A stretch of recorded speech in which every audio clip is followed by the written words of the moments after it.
I've been very blessed this last week, and I've spent it on the Isle of Wight. Some of you not from England wouldn't know this. This is a beautiful a beautiful island right on the south of England, just a short boat ride away from the mainland, from the coast. And I just had a week of rest and quiet to prepare me for the coming year. And I was staying with the community of Verbum Dei. Lots of you know Sister Monica and Sister Susanna. It's one of their retreat centres there on the Isle. Now, I love London and cities, as you know. I was born here. This is part of my blood. But it is good to get out of the city now and then, isn't it? I'm sure some of you have experienced this over Christmas. And for me, to rediscover the beauty of creation. The community where I stayed, it's set on a hill that looks south over miles and miles of rolling countryside. The chapel is in a converted barn, and I was told it's in the attic. It's actually in the apple loft, where they used to store the apples from the orchard on this farm, turned into a beautiful wooden chapel. And you can see out the window for miles around. So in the morning, the early morning, I was watching the sun cast its shadows over the hills. You never see horizontal sunlight in London, do you? Because the buildings get in the way. And each evening I just went outside into the fields to look at the stars, to let my eyes adjust to the darkness, and to remember that there is such a thing as a sky, again, which you don't see here in Gower Street. So just for me, a real time of refreshment, an experience of beauty and the goodness of God. And actually, why do I say that? Because one of the biblical words for beauty is glory. Glory. We hear it a lot in the Old and New Testament. Kabod in Hebrew, and translated in the Greek of the New Testament into doxa, glory, meaning beauty, majesty, honour, light, splendour, and very particularly meaning God's own divine beauty. So that in the Old Testament, glory, kavod, it becomes a sign of God himself. God's glory passes before Moses. God's presence. We've heard the story of the miracle of the wedding feast at Cana, when Jesus turns water into wine. And the last lines of the story read, "This was the first of the signs given by Jesus. It was given at Cana in Galilee. He let his glory be seen, and his disciples believed in him." Jesus let his glory, his beauty, be seen. And because of that, his disciples believed in him. So faith for the disciples, for St. John writing the Gospel, it's not just about hearing an argument and agreeing with the conclusion. It's about seeing the beauty on the face of Christ, of being transfixed by that, and through Christ seeing the beauty of God, and through that coming to believe. Jesus is the glory of God walking amongst us. God's divine presence, the Word made flesh, God's beauty and majesty. That's why this reading is part of Christmas still. It's part of the Epiphany. The wise men come to Jesus in the crib, and we come to Jesus with the disciples at the wedding feast of Cana. So I just think that this, the end of Christmas time still, and the beginning of our year together, it's a time, I'd say, for all of us to rediscover the beauty of God and the beauty of the face of Jesus Christ. And I think that beauty is such an important way of thinking about God. In fact, as Pope Francis has been saying this week, because beauty, in one sense, has no purpose. It has no meaning, in one sense, other than itself. Beauty isn't, first of all, useful. It's not for the sake of something else. It is simply to be, and to be beheld. And even that isn't right, because it almost makes it sound as if the beautiful is useful. And why is this important, really, for our lives? Because so much of our lives is about getting somewhere, literally or figuratively. Trying to move forward, to achieve, to get over the next hurdle. It's true for everyone in our modern Western culture, but it's especially true, I think, for students and academic staff. The pressure on you to perform, the next exam, the next assessment, the next internship, the next job application. We can, to use a jargony word, instrumentalise everything, meaning we can turn everything in our lives, every moment, every minute, every person, and see this in terms of its usefulness. How is this an instrument for my use? But we can forget to ask the question, what is it all for the sake of? When do we ever arrive? When does the treadmill stop? Beauty is part of the answer. You don't consume beauty. You don't use it. As I've said, you behold it.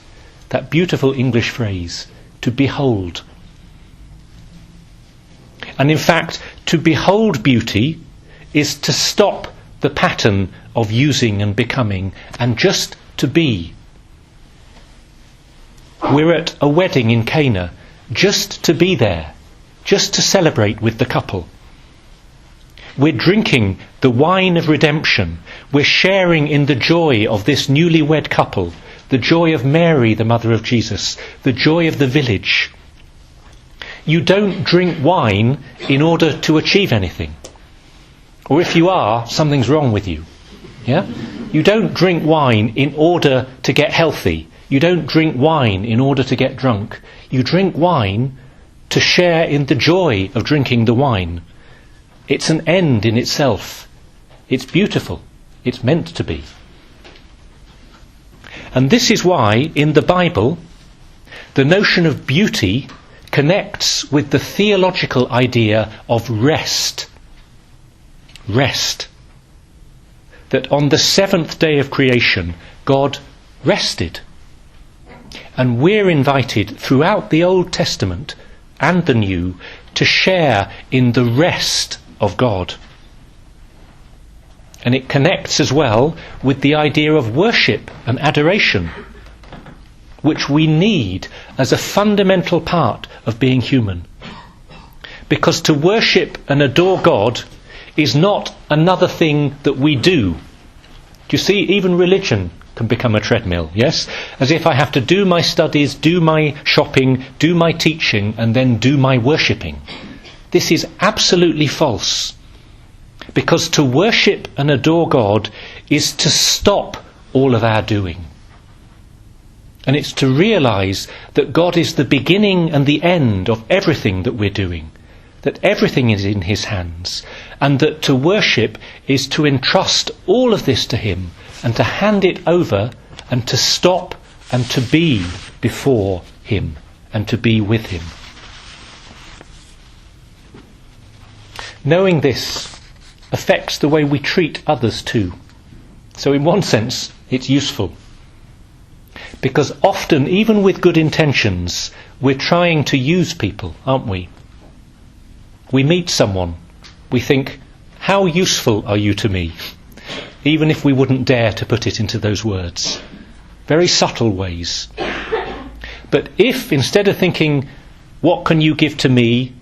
How useful are you to me? How can you help me?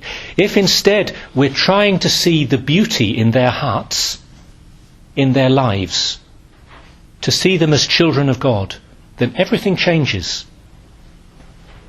Knowing God's beauty helps us to see his beauty in others, and it changes the criteria by which we judge the world.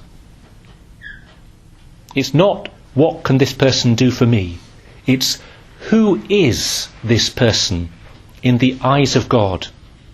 And even more, what does this person show me about God's own beauty? What can I behold in this person?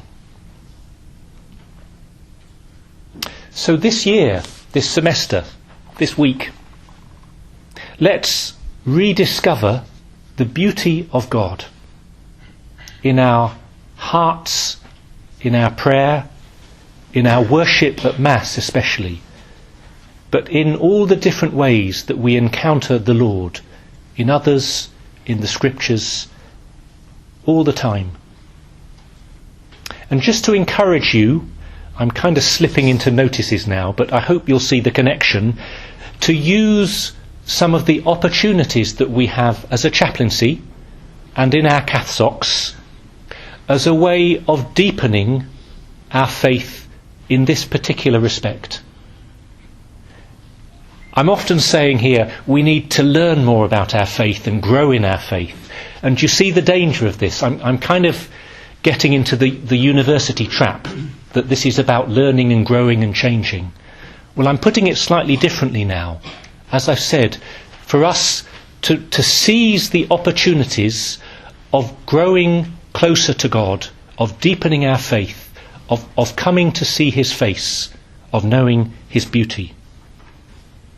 Because there are lots of moments and opportunities here at Newman House in the chaplaincy and in your Catholic societies, in your colleges, for spiritual refreshment, for this deep rest that I've been talking about.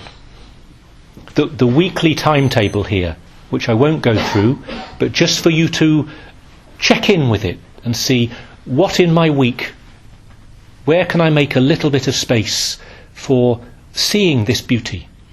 Which of the opportunities in the Newman House timetable, in your Catholic society timetable in your college, might be a little moment for me to pause and rest and adore and behold. And just two special things coming up soon, this semester. One is very soon, in 2 weeks, we begin the week of guided prayer, or the retreat in daily life, as it's sometimes called. And this is an opportunity for each of you, even in the busyness, the doing, to make a time of retreat, to come to meet a prayer guide, one-to-one, to have a little bit of time to pray each day during that week. And that for other people in previous years, how this has been a really life-changing experience to meet the Lord and to see his beauty, his presence in their lives. So to encourage you to think about that, but you need to think about it soon. And actually I encourage you to sign up. You can get an application form from reception today, and that we begin in 2 weekends' time. But just to think and pray about that. And the other big opportunity this semester, many of you have been on college retreats, but we have a chaplaincy retreat, a Newman House retreat, where we're going to Worth Monastery for the weekend. And this is in March. So any of you are very welcome. It's Friday evening to Sunday afternoon. It's only £45 for the whole weekend. All of our food and board and lodging. And again, a time to stop and have a real retreat experience, to step back from the rushing and the doing, to be in the beauty of the monastery and to have that time of prayer and refreshment. So do think about the week of guided prayer, or you can come to both our retreat at Worth together. And again, we can sign up for that retreat soon, and I encourage you to. We were full up last year. I think we've got 32 places, and they all went very quickly. So do sign up for that as soon as you can, again at reception.